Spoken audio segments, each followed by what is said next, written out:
आनंद चतुर्दशी का दिन है। आनंद चतुर्दशी की बहुत बहुत बधाई हो। केवल साल भर में एक बार आती है महाराज, वर्ष में केवल एक बार। जिस समय सुबह शाम दीपदान का फल नहीं है, रात्रि के मध्य में दीपदान का फल है, और वो है चतुर्दशी का। जिस दिन शाम के दीपदान का फल नहीं है, मध्य रात्रि के दीपदान का फल, चतुर्दशी का जो दिन है महाराज, इस दिन रात्रि को दीपदान होता है। और चौथा दिए था 14 दिन वो प्रदान है। निवेदन है आप सबसे प्रयास नाम घर के बाहर आप दीप जहाँ पर आपका जलाशय है, पानी का स्थान है, बाहर रखते और दीप तुलसी के क्यारे के पास रखते। बाकी के दीप आप घर के बाहर लगा।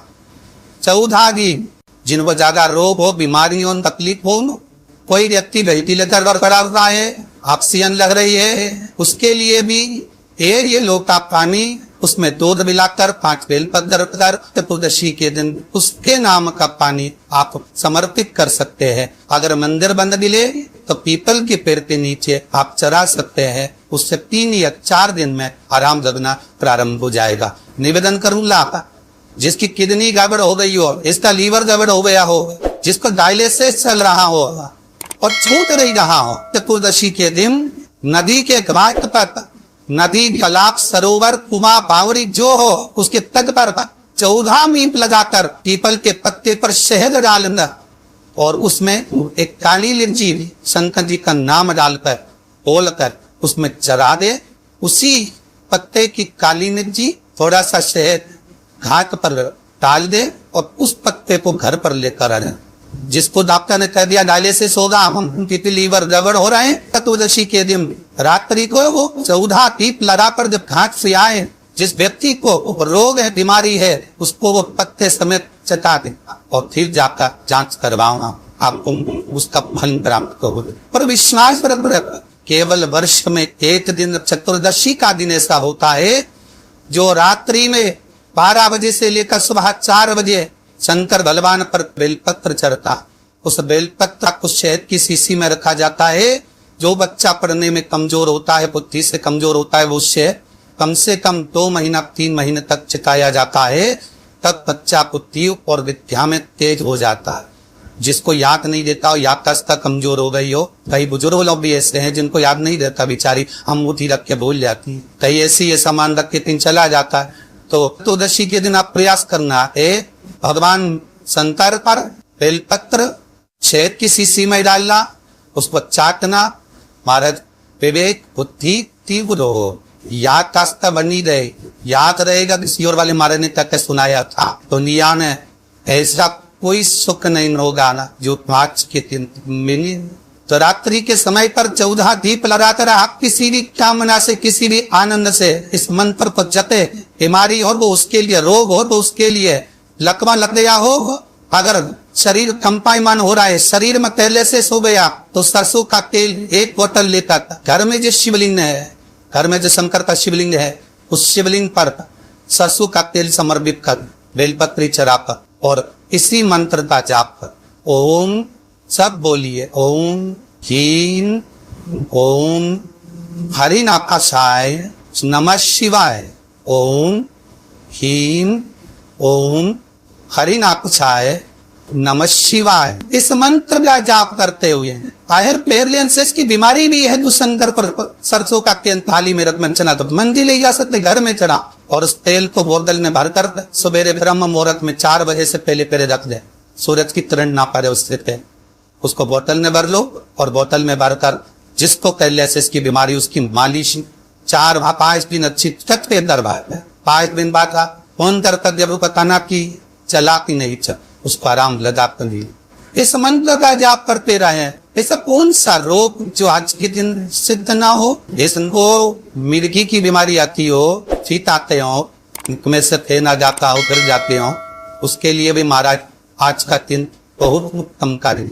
कोई पास में अगर शिव जी का मंदिर हो, शंकर के मंदिर में जिसको ठीक आते हो उसको बिठाकर और उसी शंकर के मंदिर में बेलपत्र चढ़ाकर पानी की लोटे में डाल ले, थोड़ा थोड़ा सा जल समर्पित कर दे। जल समर्पित कर करता है। यही मंत्र ओम ह्रीं ओम हरिनाथाय नमः शिवाय मंत्र का जाप कर कर वो पानी उस व्यक्ति वो जिस पक्षी आते हैं उसको बेलपत्र चबा चबा कर खिलाएं और उस पानी को धीरे धीरे कर कर पिलाने मार। अगर आपने सही तरीके से करा तो विश्वास है कि ठिकाना बंद है। ये मंत्र की प्रबलता। आज चतुर्दशी का दिन है। 14 दिए जिस माँ से जिस मन से घर के बाहर लगाए, बच्चों की नेत्र की रोशनी कम हो तो 14 दिए जब थाली में लेकर जाए घर में लगा कर दिए दिए तो उन दियों को बच्चों की चश्मा हटाकर नेत्रों से दर्शन कराए। भगवान 14 दिए जो आप लगा रहे हो चतुर्दशी के दिन व्रत रहे दिए जी के आप भगवान को समर्पित करें। जैसा स्कंद पुराण में वर्णन लिखा हुआ है, चतुर्दशी का शिव महापुराण में वर्णन लिखा हुआ है, जैसा वर्णन हमारे विष्णु पुराण में लिखा गया है, उसके अनुसार 14 दिए जो लगा रहे हैं उसमें 14 की 14 दिए लंबी बंदी के लगाए। ये भी दिया है बोल बाती का फूल बाती का जो दिया लगाएंगे घी का, उसको 14 दिए में से एक दिया हाँ तो निवेदन रहेगा कि घी का दिया आप लगाएंगे 14 दिए में से, तो आप मट्टी का लगाएं चाहे आटे का लगाएं, जिस भी कामना से लगा 14 दिए में से जब कोई व्यक्ति का जो दिया रहेगा उस पर आप थोड़ा सा एक कटोरी ऐसी रखकर देखना, उसमें जो कालोच बन उस कालोच को दूध में घोल कर देखना। और वही दूध जिस बच्चे की विवेक कमजोर है, बुद्धि कमजोर है, पढ़ाई में मन नहीं लगता या मानसिक विकलांगता का शिकार है, डॉक्टर कह रहे इसको प्रवेश करने में थोड़ा समय लगेगा, ऐसे बच्चे को वो दूध जो केसर का हो जाए अर्थात भगवान के पिए की कालोच से वो दूध थोड़ा सा चम्मच 2 चम्मच शक्कर मिलाकर उसको पिलाने का प्रयास। दूध में शक्कर मिला लेना, आपके केसर का वो कलर अर्थात वही कालों सा दिए की डालना और उसको सुबह उस बच्चे को जब सुबह का दूध बना उसमें दे, उसके बुद्धि का विवाह प्रबल होगा, विकास आनंद। जिसके परिवार में पति पत्नी का झगड़ा होता हो, जहाँ अदालत तक बात पहुंच गई हो या बेटियां मायके रह रही हो, पति कहीं दूसरी जगह रह रहा हो, या किसी पति का या पत्नी का स्मरण कहीं दूसरी जगह हो, उस पूरे साल भर में आप शंकर भगवान की आराधना करते हो। केवल भगवान शंकर के शिवलिंग आदि है, माता पार्वती जी का हस्तकमल ये शिवलिंग रखा हुआ। ये जलाधारी में से पानी बहने का स्थान, बीच में मोती शिलाएंगे जहाँ अशोक सुंदरी विराज रही है, राइट में गणेश जी, लेफ्ट में कार्तिकेय जी और कोल जो भाग हो माता जी का हस्तकमल है। और ये जो शिवलिंग रखा हुआ है ये शिव का स्वरूप है। जहां पर भगवान शंकर का शिवलिंग रखा हुआ है उस स्थान पर मात्र जिस सती पत्नी का आपस में विवाद चल रहा हो, अदालत में झगड़ा चल रहा हो, विवाद चल रहा हो, आपस में प्रेम समाप्त हो गया हो, एक दूसरे का सम्मान करना भूल गए हो, बात में झगड़ा करते हो, जरा जरा सी बात में मनमुटाव हो जाता हो, वो केवल एक कच्चे दूध की मात्र उंगली को भिनाकर अगर जहां शिवलिंग रखा हुआ है वहां पर केवल कामदेव रति शिव और पार्वती का नाम लेकर मात्र उस कच्चे दूध की मात्र उंगली ही फेर देते हैं तो उन पति पत्नी का जिंदगी में कभी विवाद नहीं हो सकता और कभी गलत मार्ग पर वो जा नहीं सकते। 35 साल की हो गए, 30 साल से ऊपर के हो गए, 45 साल के हो गए और जिनका विवाह नहीं हुआ है वो बेलपत्री की मध्य पत्ती पर केवल कच्चा दूध लगाकर ही भगवान शंकर को समर्पित कर देते हैं। तो अगली जो आनंद त्रयोदशी आती है उससे पहले उसका मंगल विवाह हो जाता है। इतना महत्व है आनंद त्रयोदशी। अभी गणेश जी विसर्जन हुए, गणेश जी को जल में विसर्जन किया तो आपके मन में प्रश्न तो खड़ा होगा, आया तो होगा कि गणेश जी के 10 दिन तक बिठाओ, नित्य पूजन करो, ने पाठ करो, ने अर्चना करो, ने 10वें दिन इनके विसर्जन कर दो और वो भी पानी में कर दो, पानी में विसर्जन करो। तो ये कहां लिखा कि जल में विसर्जन करो? श्रीमद् भागवत पुराण की रचना जब वेद व्यास जी महाराज करने के लिए बैठे, वेद व्यास जी ने सुखदेव जी से कहा कि मैं मंत्र बोलूंगा, मैं श्लोक बोलूंगा, इसको लिखेगा कौन? तो सुखदेव जी ने बोला गणेश जी से विनती करो। गणेश जी से कहा कि आप लिखोगे? गणेश जी बोले मैं लिखने को तैयार हूं, पर बोलते बोलते तुम रुक गए तो मैंने भी लिखना छोड़ दूंगा, उसके बाद मैं भागवत को विराम दे दूंगा, मैं आगे नहीं लिखूंगा। अब वेद व्यास जी बड़े चक्कर में पड़ गए, क्या करें? तो गणेश जी से कहा मेरे श्लोकों में कुछ गड़बड़ी हो सकती है, उसमें से गलती को छांटना पड़ेगा, फिर लिखना पड़ेगा। कितना सुंदर संबोधन श्री वेद व्यास जी ने कहा कि मैं जो श्लोक बोलूंगा आपको लिखने के लिए है, उसमें मैं कुछ गलती करूंगा, उस गलती को छांटना है, तब श्लोक लिखना है। क्यों कहा वेद व्यास जी ने ये बात?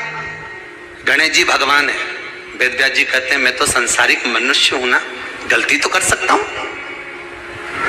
गलती कौन करता है? जम के बोलो भगवान गलती करता है क्या? नहीं, गलती कौन करेगा?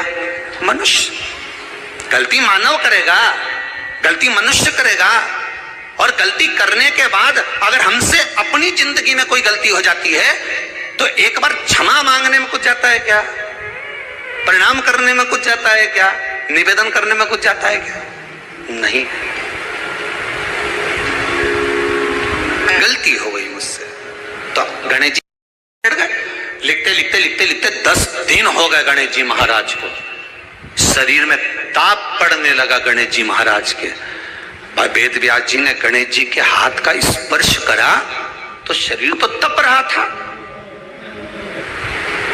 वेद व्यास जी ने वहीं पर श्रीमद् भागवत के श्लोकों को विराम दे दिया, अब नहीं बोले। गणेश जी लिखते लिखते लिखते लिखते लिखते लिखते थक गए, ताप पड़ गया, शरीर गर्म हो गया। वेद व्यास जी ने कब करूं क्या? 10 दिन से लिख रहे हैं और शरीर पर ताप पड़ रहा है, करा क्या जाए? उन्होंने गणेश जी का हाथ पकड़ा, उठाया और कहा चलो प्रभु हमारे साथ में। वेद व्यास जी गणेश जी को ले गए और ले जाकर शीतल जल में श्री गणेश जी महाराज को बिठा दिया। गणेश जी को पानी के अंदर उनको विराजमान कर दिया कि अब आप ताप को थोड़ा ठंडा कर लीजिए। शीतल जल में बिठाया। उस दिन से नियम हो गया कि 10 दिन गणेश जी बैठते हैं और फिर उनका विसर्जन होता है पानी के अंदर, जल के अंदर। शरीर का ताप मिट जाए। तो गणेश जी ने वचन दिया है वेद व्यास जी महाराज को, आपने मेरे ताप को मिटाने के लिए मुझे जल में बिठाया है। जो मुझे जल में विसर्जन करेगा मेरा ताप तो मिटेगा ही, साथ में जो मुझे जल में विसर्जन करेगा उसके जीवन के भी ताप को मैं मिटा दूंगा, उसके जीवन के ताप को मैं मिटा दूंगा। ताप मिटा दिया।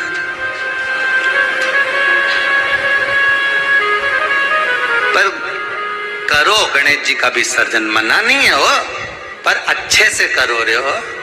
अब मत छोरा छोरी तो निशाना लगा है, वो हमारा गणेश जी जय दिया, वो हमारा सबसे आगे पहुंचा तो इधर वाला ने इधर से फेंका, हो गया। ये हमारे धर्म की हंसी उड़ा रहे हैं।